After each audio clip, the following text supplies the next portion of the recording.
If you clicked on this video right now, it wasn't by accident.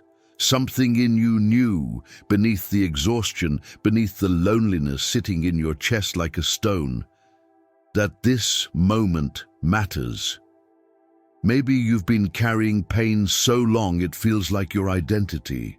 Maybe you're tired of feeling not enough, like you don't belong, like your sensitivity is a flaw instead of a gift. Here's the truth.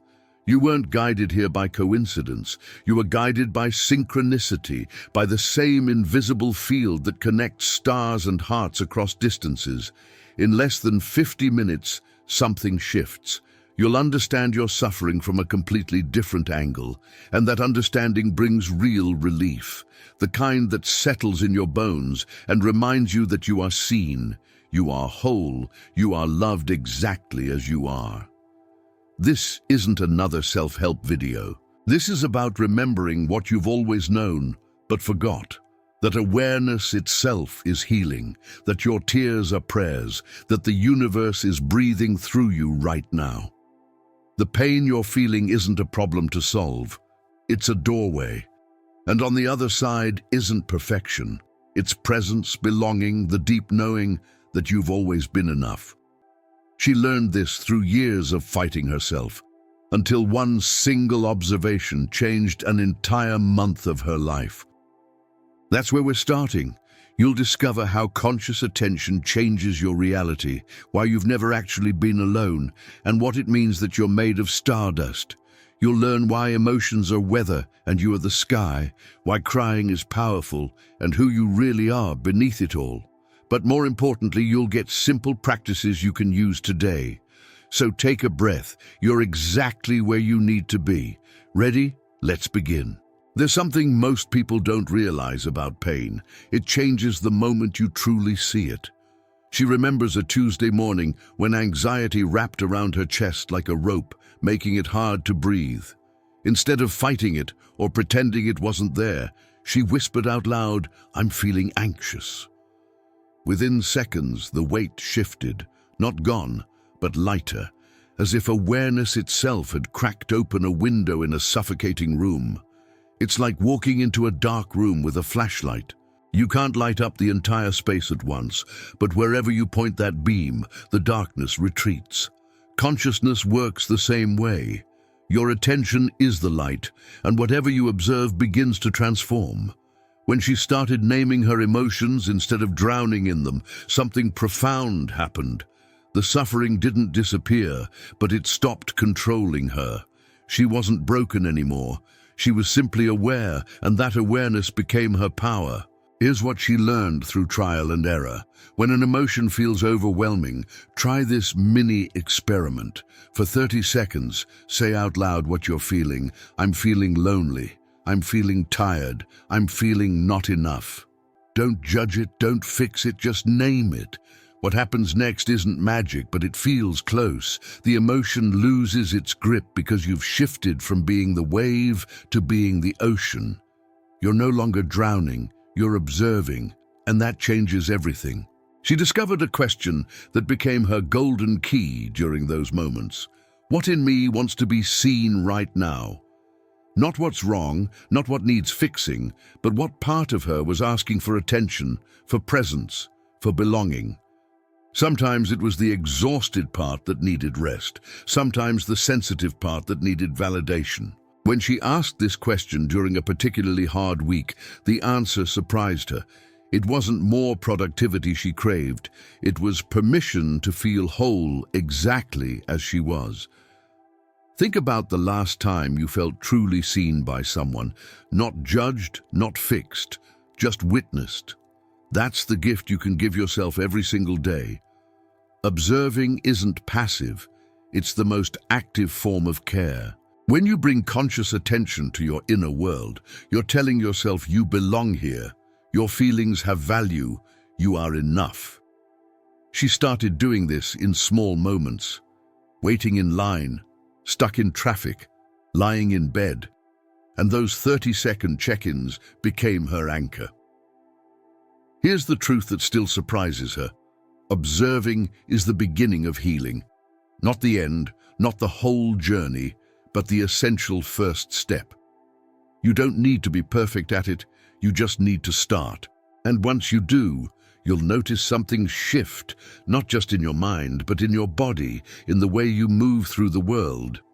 But if observing changes your experience, what comes next might just change your entire body.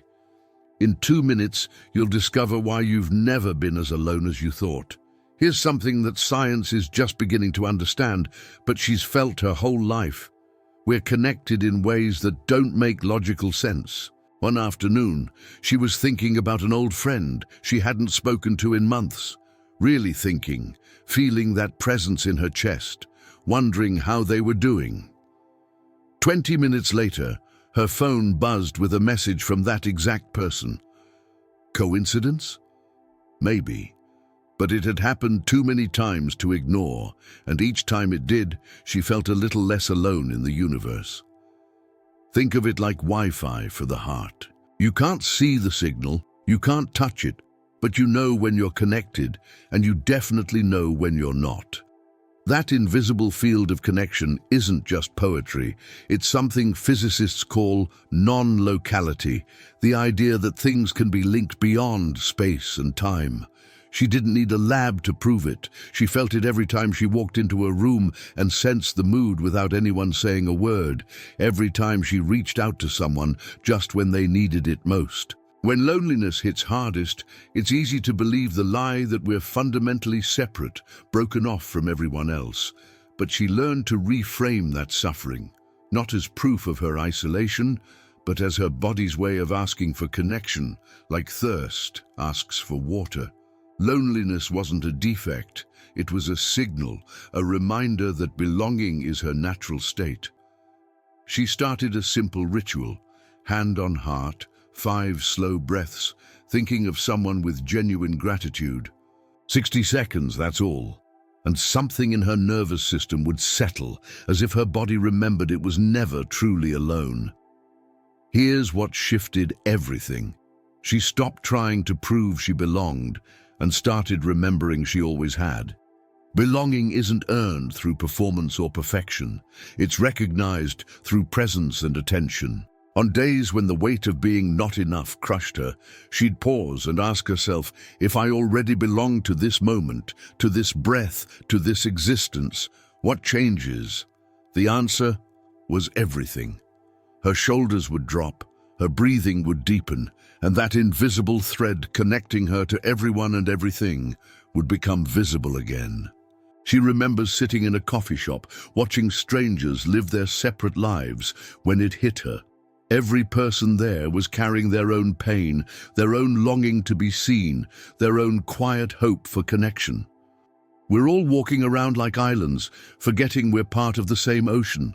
That awareness didn't erase her tiredness or heal all her wounds, but it wrapped her in something bigger than herself, a field of shared humanity where sensitivity wasn't weakness. It was the very thing that made belonging possible. Belonging is remembering, not proving. It's recognizing that the same stardust that formed galaxies formed you, that the same consciousness observing through your eyes is observing through everyone else's. You don't have to believe it perfectly. You just have to feel it once, really feel it, and something fundamental shifts. But this raises a deeper question. If we're all connected, if we all belong, where does that connection even come from? What you're about to discover will change how you see yourself forever. She'll never forget that night lying on her back in the grass, staring up at the sky, feeling impossibly small and impossibly significant at the same time. The stars weren't just distant lights, they were her ancestors, the cosmic furnaces that forged every atom in her body. The iron in her blood, the calcium in her bones, the oxygen she breathed, all of it was born in the heart of dying stars billions of years ago. And in that moment, something deep inside her said yes to life, a pure, undeniable yes that had nothing to do with her achievements or her pain. Here's the truth they don't teach in schools. You're not just on this planet, you're made of this planet.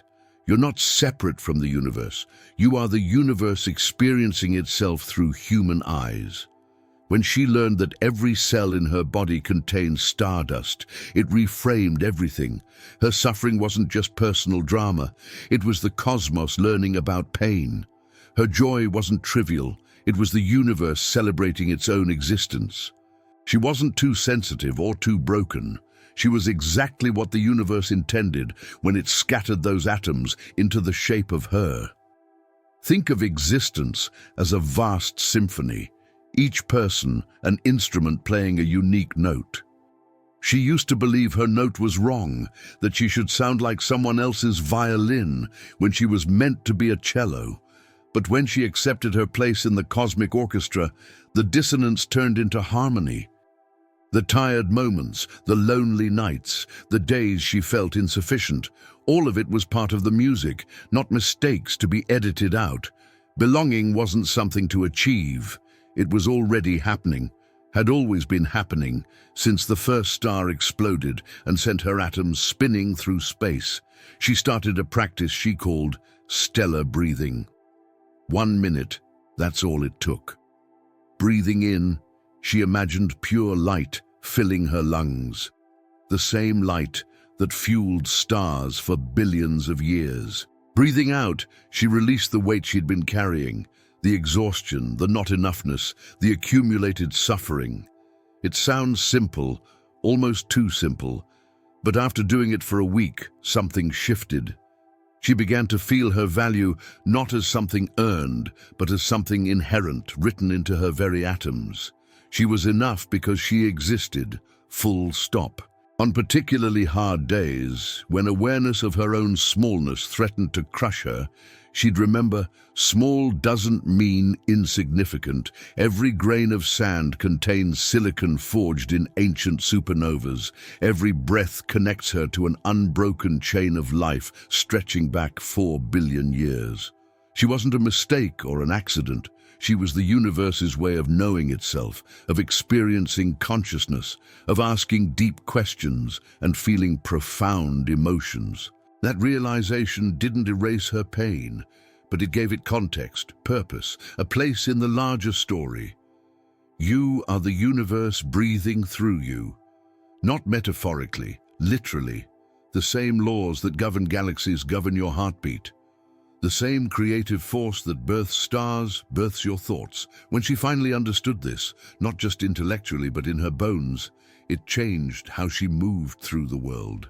She belonged not because someone gave her permission, but because belonging is her fundamental nature. But here's what nobody talks about.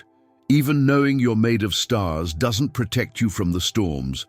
So what do you do when the internal weather turns dark? What comes next will show you how to stand in the hurricane without breaking. She used to think anger meant something was fundamentally wrong with her, that feeling rage made her broken or insufficient. One Thursday afternoon, fury came rushing through her chest like a wildfire, hot, consuming, impossible to ignore. Instead of pushing it down or acting on it immediately, she did something different. She paused.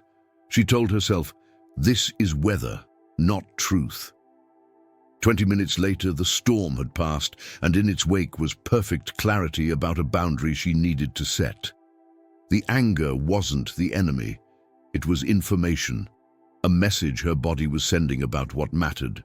Here's the shift that changed everything for her. Emotions are the climate, but you are the sky. Clouds come and go, storms roll through, sunshine breaks open after rain, but the sky itself remains. When she started seeing her feelings as temporary weather patterns instead of permanent states, the suffering lost its grip. She wasn't her anxiety, her loneliness, her exhaustion. She was the vast awareness holding space for all of it. That realization didn't make the pain disappear, but it gave her room to breathe, to observe, to remember she was whole, even when the weather inside felt catastrophic. She developed what she called internal meteorology, the practice of predicting, naming, and tracking emotional weather. Just like checking if it's going to rain before leaving the house, she'd check in with herself. What's the forecast right now? Sometimes it was a light drizzle of sadness, sometimes a thunderstorm of overwhelm. She noticed patterns. Anger usually lasted about 10 minutes at peak intensity. Anxiety would cycle in 20-minute waves. Deep grief might sit heavy for 40 minutes before softening. Knowing the timeline helped her not panic when emotions arrived.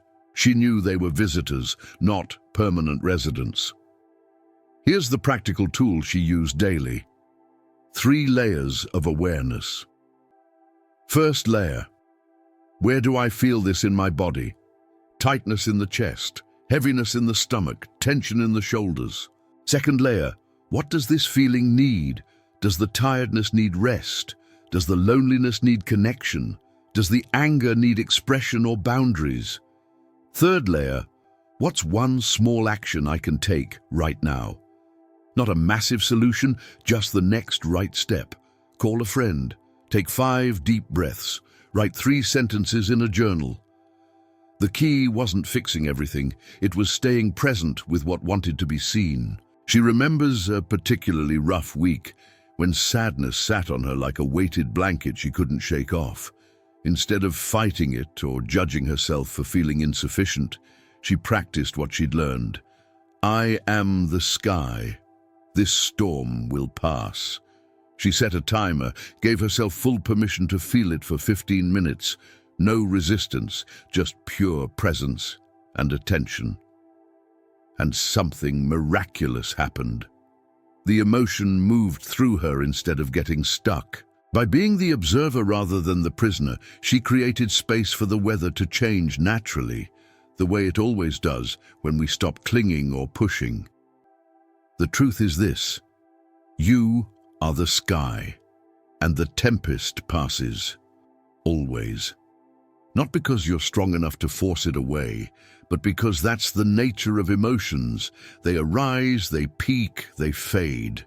When she stopped identifying as her feelings and started recognizing herself as the consciousness observing them, belonging to herself became possible again. She was seen, she was whole, she was enough, not despite the storms, but because she had the capacity to hold them all. But what about when the tears come, when sensitivity feels like too much to bear? The next revelation will show you why your tenderness is actually your greatest strength. She was sitting in a crowded cafe when the tears came, uninvited, unstoppable, completely inconvenient. For years, she'd believed crying in public meant weakness, that her sensitivity was a flaw she needed to fix. But that day, something different happened. A stranger at the next table quietly slid a napkin across to her, made gentle eye contact, and nodded. A wordless, "I see you, and it's okay." That small gesture of care didn't just comfort her. It healed something deep, something that had believed her pain, made her unworthy of belonging. Her tears weren't weakness. They were liquid prayers, her body's way of releasing what words couldn't hold. Here's what took her years to understand. Sensitivity is a superpower, not a burden. Think of bamboo in a windstorm.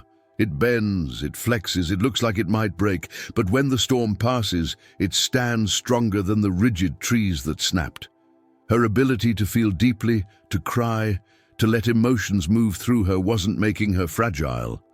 It was building what scientists are starting to call quantum resilience, the capacity to reorganize at a fundamental level after stress. Every time she allowed herself to cry, to feel the full weight of her exhaustion or loneliness, she wasn't breaking down, she was breaking open, making space for something new.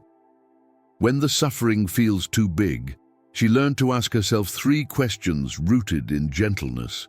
What hurts right now? What does this hurt need? What's one step I can take in the next 60 seconds? Not a grand solution, just presence and attention toward her own pain.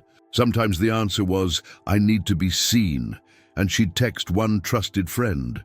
Sometimes it was, I need rest, and she'd give herself permission to do nothing for 10 minutes. The questions weren't about fixing herself. They were about remembering she wasn't broken, just human, just tired, just holding more than anyone should have to carry alone. She started keeping what she called an evidence journal. 3 microsigns of support or care each day. The barista who remembered her order. The colleague who asked, "Are you okay?" and actually waited for the answer. The stranger who held the door. At first it felt forced, almost silly, but after 2 weeks, something shifted in her nervous system. Her brain, which had been scanning constantly for danger and rejection, began noticing safety and belonging. She wasn't creating false positivity. She was training her awareness to see the truth that had always been there. She was held, she was cared for, she had value beyond what she produced or achieved. Here's the paradox that saved her. The pain is the door, but gentleness is the key. She couldn't force her way through suffering with more discipline or toughness. Every time she tried, she just added exhaustion to the original hurt. But when she approached her pain the way she'd approach a scared child, with softness, with curiosity, with the simple acknowledgement, "I see you're hurting," the door would crack open. Not to make the pain disappear, but to let it transform. Her sensitivity, which she'd spent decades trying to numb, became her navigation system, showing her exactly what needed attention and care. What she discovered is this: resilience isn't about being unbreakable. It's about being flexible enough to bend, sensitive enough to feel, and brave enough to reorganize after the storm. She wasn't too much or not enough. She was pure awareness wrapped in a human body that felt everything deeply because it was meant to. Those tears weren't proof of weakness.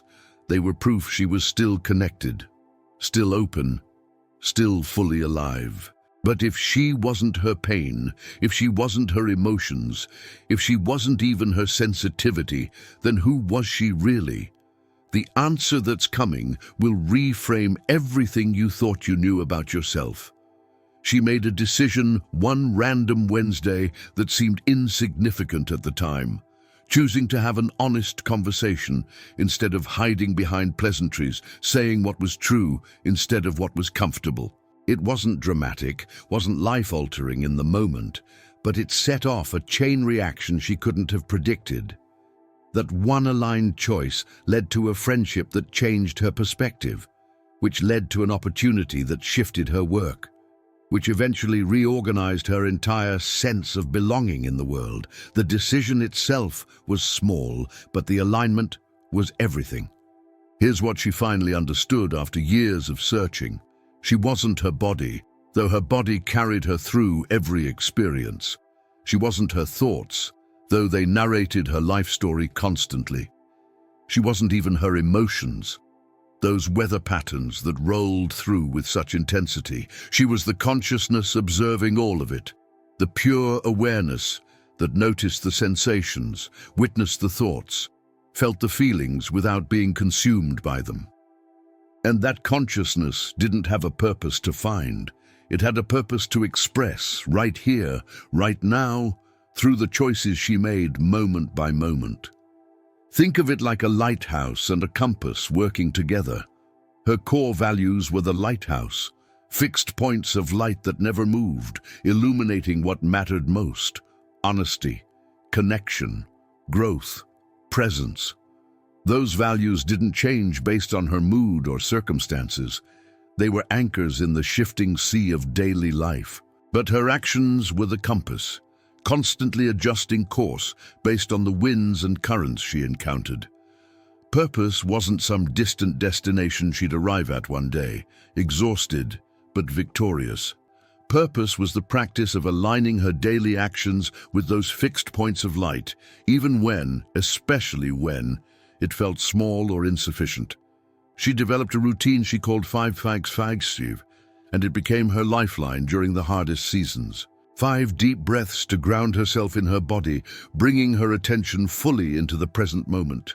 5 minutes of pure observation without judgment, watching her thoughts like clouds, noticing her emotions like weather, recognizing sensations without trying to fix or change them. Then 5 minutes of aligned action, one small step toward what mattered, even if it was just writing 3 sentences, sending 1 message, or sitting in 5 more minutes of stillness. 15 minutes total, but it reconnected her to the truth of who she was beneath all the noise and suffering. The tiredness she felt wasn't from doing too much. It was from living out of alignment, spending energy on things that didn't match her internal compass. When she started making choices based on that deep awareness, the observer in her that knew what was true, the exhaustion began to lift. Not all at once, not magically, but gradually, like dawn breaking after a long night. She learned to ask before every decision, big or small, does this bring me closer to or further from what I value? And that simple question became her navigation system through a world that constantly demanded she be someone she wasn't. Purpose is practice, not a destination. It's not something you discover once and then possess forever.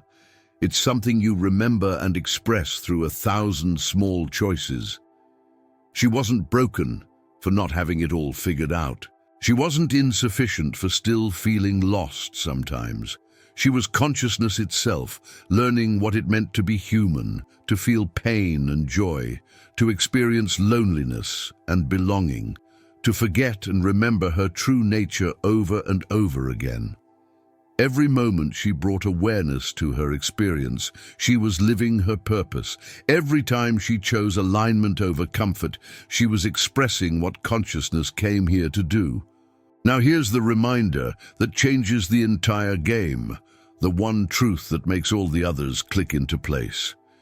Here's what she wants you to remember in your bones. You're already whole. You were never broken, never insufficient, never too much or not enough. Healing isn't about fixing what's wrong. It's about remembering who you've always been. Love, connection, and freedom aren't destinations. They're your natural states of consciousness, always available, just waiting for your awareness. Every person on this planet is a unique note in the same symphony. Your sensitivity, your tears, your capacity to feel, these aren't flaws. They're the exact frequencies this universe needs right now. When you show up fully, you give permission for everyone around you to do the same. That's how collective awakening happens, one honest breath at a time. Try this for 90 seconds. Close your eyes. Breathe in deeply. Whisper, I am. I am consciousness, presence, enough. Exhale slowly. Presence. Feel it anchor you here now. Bring attention to your feet. Gratitude for carrying you through every step. Move to your hands, grateful for everything they've created, held, released. Rest in your heart, gratitude for being alive, for having courage to watch this, for being willing to remember. When you remember who you truly are, the world around you remembers too. Your frequency shifts, reality reorganizes itself. This isn't magic, it's physics, the observer effect in your actual life. So what will you do with this knowledge? Information without application is entertainment. Start today with 30 seconds of observation, naming one emotion, one breath, remembering you belong, you are seen, you are loved.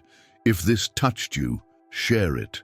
Create waves. Leave one word below. What frequency are you choosing today? Like, subscribe, turn on notifications. This is just the beginning. Are you ready?